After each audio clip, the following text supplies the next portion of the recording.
గయ్యాలి గౌరి చందమామ కథ. అనగనగా ఒక రాజు ఉండేవాడు. ఆ రాజుకు ఒక్కతే కూతురు. ఆ అమ్మాయి పేరు గౌరి. గౌరీ చిన్నతనంలోనే తల్లి చనిపోయింది. తండ్రి గారాబం పెంపకంలో గౌరీ హద్దు పొద్దు లేకుండా పెరిగింది. ఏ పట్టు పడితే అదే మూర్ఖపు పట్టు. తండ్రి గౌరి చెప్పిన మాటే నమ్ముతాడు, శిరసావహిస్తాడు. రాజకీయ విషయాల్లో కూడా గౌరీదే పైచెయ్యి. రాజోద్యోగులకు గౌరంటే సరిపడేది కాదు. కానీ పైకి ఏమీ అనలేక లోపల ఏ నక్షత్రాన్ని పుట్టిందమ్మా ఇంత గయ్యాలిగంపా అని సనుక్కునేవారు. గౌరీ గయ్యాలిదైనా చాలా అందమైన పిల్ల. ఆ అమ్మాయి నాట్యం చేస్తున్నా పాట పాడుతున్నా ఎంతో మురుపంగా ఉండేది. ఇంత చక్కటి విగ్రహంలో ఈ పెంకితనం ఎట్లా దాక్కుందో అని చాలామంది ఆశ్చర్యపడేవారు. ఇప్పుడు గౌరీకి 16వ ఏడు. ఒకనాడు అంతఃపురం 3వ అంతస్తు మీద పచారు చేస్తూ ఉండగా కింద సలియేట్లో చేపలు పడుతున్న ఒక యువకుడు గౌరీకి కనిపించాడు. అతడు చాలా అందమైనవాడు. చేపల అమ్మకమే అతని జీవనము. గౌరీ అతనిని సమీపించి చేపలు బేరం చేసి తీసుకుని మామూలు కన్నా 4 బంగారం ఇచ్చింది. ఎందుకు అధికంగా ఇచ్చిందో అతనికి అర్థం కాకపోయినా సంతోషించి సవనీయంగా నమస్కారం చేశాడు. ఇలాగే గౌరీ ప్రతిరోజు రావటము, అధికంగా బంగారం ఇచ్చి అతను ఆనాడు పట్టిన చేపలన్నీ కొనటము జరిగిపోతుంది. ఒకనాడు హఠాత్తుగా గౌరీ ఆ బెస్తవాణ్ణి నన్ను పెళ్లి చేసుకుంటావా అని అడిగింది. ఒక మహారాజు కూతురి నోటి వెంట ఇలా మాటలు రావటం వినేసరికి బెస్తవాడు నిర్ఘాంతపోయాడు. చివరకు తెప్పరిల్లి, మరి నేను బెస్తవాణ్ణే, మీరు మహారాజులు, మీ నాన్నగారు ఏమంటారో అన్నాడు. గౌరీ నవ్వుతూ అన్నది, అదంతా నీకెందుకు? నే చెప్పిన దానికి మా నాన్న ఎదురు చెప్పడు. నా మాట ప్రకారం జరిగి తీరవలసిందే. అతడు మౌనంతో తన అంగీకారం సూచించాడు. వెంటనే గౌరీ తండ్రిని ఒప్పించి నిశ్చయించింది పెళ్లి. అతనికి దుస్తులకు గాను ఒక పెట్టెతో బంగారం పంపింది. అతడు సర్వాలంకారాలు చేసుకుని పెళ్లికి తరలి వచ్చాడు. రాజమర్యాదల ప్రకారం పెళ్లి జరిగింది. పెళ్లినాటి రాత్రి విందులో రాజమర్యాద ప్రకారము వధూవరులిద్దరూ బంగారం పళ్ళెంలో కలిసి భుజించాలి. కానీ గౌరీకి అది ఇష్టం లేదు. పెద్ద పెద్ద రాజోద్యోగులు, సామంతరాజులు విందుకు పంక్తిలో ఉన్నారు. గౌరికి అయిష్టమైన ఆచారం ప్రకారం బంగారు పళ్ళెంలో ఇద్దరికీ వడ్డించారు. గౌరికి మితిలేని అహంకారం వచ్చింది. వరుడికి వేరే పళ్ళెం పెట్టమన్నది. కానీ పెద్దలు ఒప్పుకోలేదు.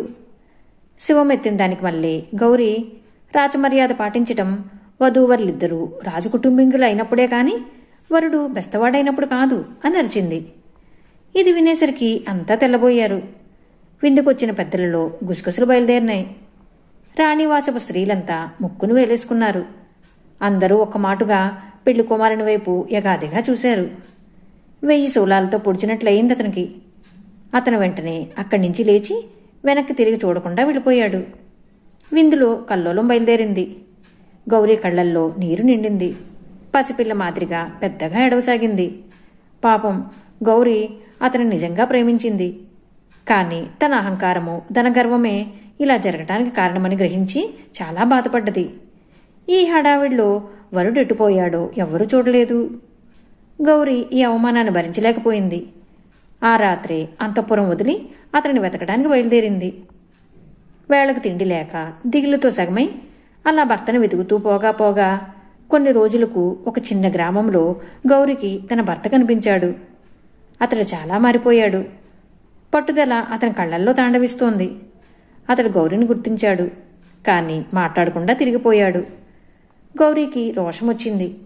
అయినా అతనికి తెలియకుండానే అతనిని అనుసరించి వెళ్ళి చివరికి అతను ఒక గుర్రపుశాలలో పనిచేస్తున్నట్లు తెలుసుకుంది. ఆ గుర్రపుశాల యజమానిని సమీపించి అతని దగ్గర పనిచేస్తున్నది తన భర్తేనని, తన మీద కోపం చేత తనతో మాట్లాడటం లేదని చెప్పింది. అందుకు యజమాని పెద్దగా నవ్వి, భలే దానివే, మహా చక్కటి కదల్లావు, అతడు మోగవాడు, బ్రహ్మ కూడా అతన్ని మాట్లాడించలేడు అన్నాడు. ఇది వినేసరికి గౌరీకి కోపం వచ్చింది. యజమాని తనని మోసగిస్తున్నాడని తెలుసుకుంది. తప్పకుండా మాట్లాడిస్తానంది. పుట్టు మోగను పలికించడం నీ చేత కాదన్నాడు యజమాని. అలా కాదు, నాకు 3 రోజులు గడువు ఇవ్వండి. ఈ 3 రోజుల్లో పలికించలేకపోతే నాకు ఏ శిక్షైనా విధించండి అంది గౌరీ. ఎందుకమ్మాయి వృధాగా ప్రయత్నం చేసి ఓడిపోతావు?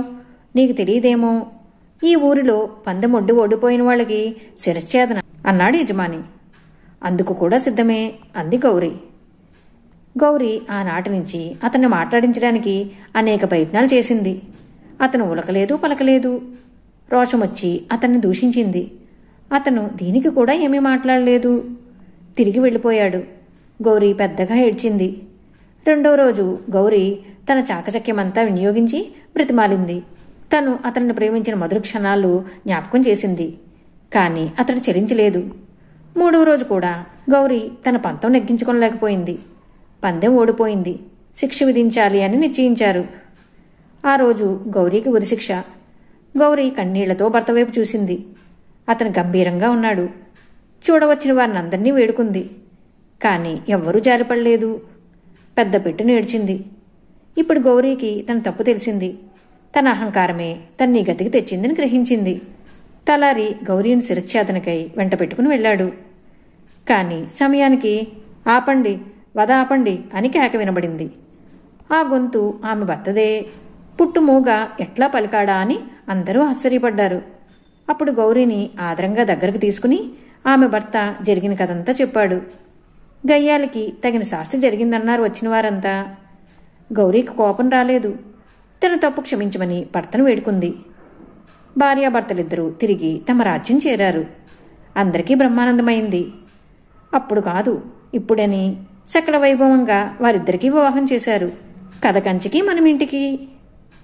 ఈ కథ మీకు నచ్చినట్లయితే లైక్ చేయండి, షేర్ చేయండి. మరిన్ని మంచి కథల కోసం మా సంపత్ ఛానల్ సబ్స్క్రైబ్ చేసుకోండి.